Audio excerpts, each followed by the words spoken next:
లూకా సువార్త 19వ అధ్యాయం. ఆయన సంచరించుచు యెరికో పట్టణములో ప్రవేశించి దాని గుండా పోవుచుండెను. ఇదిగో, సుంకపు గుత్తదారుడును ధనవంతుడునైన జక్కయ్య అను పేరుగల ఒకడు యేసు ఎవరో అని చూడగోరెను గాని పొట్టివాడైనందున జనులు గుంపు కూడి ఇండుట వలన చూడలేకపోయెను. అప్పుడు యేసు ఆ త్రోవను రానయ్యుండెను గనుక అతడు ముందుగా పరిగెత్తి ఆయనను చూచుటకు ఒక మేడి చెట్టెక్కెను. యేసు ఆ చోటికి వచ్చినప్పుడు కన్నులెత్తి చూచి, జక్కయ్యా, త్వరగా దిగుము, నేడు నేను నీ ఇంట ఉండవలసి ఉన్నదని అతనితో చెప్పగా అతడు త్వరగా దిగి సంతోషముతో ఆయనను చేర్చుకొనెను. అందరూ అది చూచి, ఈయన పాపి అయిన మనుషుని యొద్ద బస చేయ వెళ్ళెనని చాలా సనుగుకొనిరి. జక్కయ్య నిలవబడి, ఇదిగో ప్రభువా, నా ఆస్తిలో సగము బీదలకిచ్చుచున్నాను. నేనెవని యొద్దనైనను అన్యాయముగా దేనినైనను తీసుకొనిన ఎడల అతనికి 4 అంతలు మరల చెల్లింతునని ప్రభువుతో చెప్పెను. అందుకు యేసు, ఇతడును అబ్రహాము కుమారుడే. ఎందుకనగా నేడు ఈ ఇంటికి రక్షణ వచ్చియున్నది. నశించిన దానిని వెదికి రక్షించుటకు మనుష్య కుమారుడు వచ్చెనని అతనితో చెప్పెను. వారు ఈ మాటలు వినుచుండగా తాను యెరూషలేమునకు సమీపమున ఉండుట వలనను దేవుని రాజ్యము వెంటనే అగపడునని వారు తలంచుట వలనను ఆయన మరియొక ఉపమానము చెప్పెను. ఏమనగా, రాజకుమారుడొక రాజ్యము సంపాదించుకొని మరల రావలెనని దూరదేశమునకు ప్రయాణమై తన దాసులను 10 మందిని పిలిచి వారికి 10 మీనాలనిచ్చి నేను వచ్చు వరకు వ్యాపారము చేయుడని వారితో చెప్పెను. అయితే అతని పట్టణస్థులతని ద్వేషించి, ఇతడు మమ్ము నేలుట మాకిష్టము లేదని అతని వెనుక రాయబారము పంపిరి. అతడు ఆ రాజ్యము సంపాదించుకొని తిరిగి వచ్చినప్పుడు ప్రతివాడును వ్యాపారము వలన ఏమేమి సంపాదించెనో తెలుసుకొనుటకై తాను సొమ్మిచ్చిన దాసులను తన యొద్దకు పిలువమని ఆజ్ఞాపించెను.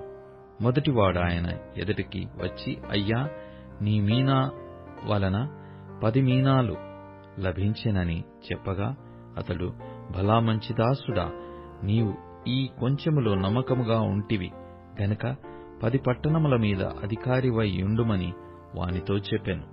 అంతటా రెండవ వాడు వచ్చి, అయ్యా, నీ మీనా వలన 5 మీనాలు లభించెననగా అతడు, నీవును 5 పట్టణముల మీద ఉండుమని అతనితో చెప్పాను.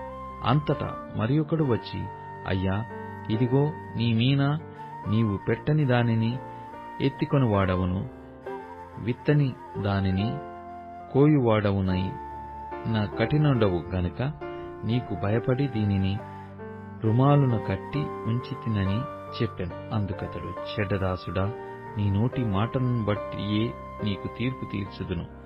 నేను పెట్టని దానిని ఎత్తువాడను, విత్తని దానిని కోయువాడనైనను కఠినుడనని నీకు తెలిసి ఉండగా నీవెందుకు నా సొమ్ము సాహుకారుల యొద్ద నుంచలేదు? అట్లు చేసి ఉండిన ఎడల నేను వచ్చి వడ్డీతో దానిని తీసుకొందునే అని వానితో చెప్పి, నీ యొద్ద నుండి ఆ మీనా తీసివేసి 10 మీనాలు గలవానికి ఇయ్యుడని దగ్గర నిలిచియున్న వారితో చెప్పెను. వారు, అయ్యా, వానికి 10 మీనాలు కలవే అనిరి. అందుకతడు, కలిగిన ప్రతి వానికిని ఇయ్యబడును, లేని వాని యొద్ద నుండి వానికి కలిగినదియు తీసివేయబడునని మీతో చెప్పుచున్నాను. మరియు నేను తమ్మును ఏలుటకు ఇష్టము లేని నా శత్రువులను ఇక్కడికి తీసుకుని వచ్చి నా ఎదుట సంహరించుడని చెప్పాను. యేసు ఈ మాటలు చెప్పి యెరూషలేమునకు వెళ్ళవలెనని ముందు సాగిపోయాను. ఆయన ఒలీవల కొండల దగ్గరనున్న బేత్పగే, బేతనియ అను గ్రామముల సమీపమునకు వచ్చినప్పుడు తన శిష్యులనిద్దరిని పిలిచి, మీరు ఎదుటనున్న గ్రామమునకు వెళ్ళుడి. అందులో మీరు ప్రవేశింపగానే కట్టబడి ఉన్న ఒక గాడిద పిల్ల మీకు కనబడును. దానిమీద ఏ మనుష్యుడును ఎన్నడూ కూర్చుండలేదు. దానిని విప్పి తోలుకొని రండి. ఎవరైనను మీరెందుకు దీన్ని విప్పుచున్నారని మిమ్మల్ని అడిగిన ఎడల ఇది ప్రభువునకు కావలసి ఉన్నదని అతనితో చెప్పుడని మీరు చెప్పి వారిని పంపెను. పంపబడిన వారు వెళ్లి ఆయన తమతో చెప్పినట్టే కనుగొని ఆ గాడిద పిల్లను విప్పుచుండగా దాని యజమానులు, మీరు గాడిద పిల్లను ఎందుకు విప్పుచున్నారని వారిని అడిగిరి. అందుకు వారు, ఇది ప్రభువునకు కావలసి ఉన్నదనిరి. తరువాత వారు యేసునొద్దకు దానిని తోలుకొని వచ్చి ఆ గాడిద పిల్ల మీద తమ బట్టలు వేసి యేసును దానిమీద ఎక్కించి ఆయన వెళ్ళుచుండగా తమ బట్టలు దారి పొడుగున పరచిరి. ఒలీవల కొండ నుండి దిగుచోటికి ఆయన సమీపించుచున్నప్పుడు శిష్యులు సమూహమంతయు సంతోషించుచు, ప్రభువు పేరిట వచ్చు రాజు స్తుతింపబడునుగాక, పరలోకమందు సమాధానమును సర్వోన్నతమైన స్థలములలో మహిమయు ఉండునుగాక అని తాము చూచిన అద్భుతములన్నిటిని గూర్చి మహాశబ్దముతో దేవునికి స్తోత్రము చేయసాగిరి. ఆ సమూహములో ఉన్న కొందరు పరిసయ్యులు, బోధకుడా, నీ శిష్యులను గద్దింపుమని ఆయనతో చెప్పగా ఆయన వారిని చూచి, వీరు ఊరుకుండిన ఎడల ఈ రాళ్లు కేకలు వేయునని మీతో చెప్పుచున్నానెను. ఆయన పట్టణమునకు సమీపించినప్పుడు దానిని చూచి దాని విషయమై ఏడ్చి, నీవును నీ దినమందైనను సమాధాన సంబంధమైన సంగతులను తెలుసుకొనని ఎడల నీకెంతో మేలు గాని ఇప్పుడవి నీ కన్నులకు మరుగు చేయబడి ఉన్నవి.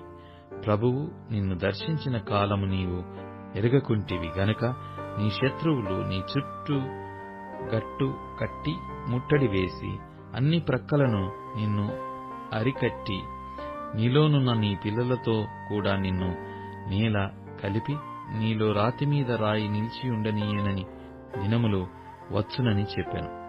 ఆయన దేవాలయములో ప్రవేశించి అందులో విక్రయము చేయువారితో, నా మందిరము ప్రార్థన మందిరము అని వ్రాయబడి ఉన్నది, అయితే మీరు దానిని దొంగల గుహగా చేసితిరని చెప్పి వారిని వెళ్లగొట్ట ఆరంభించాను.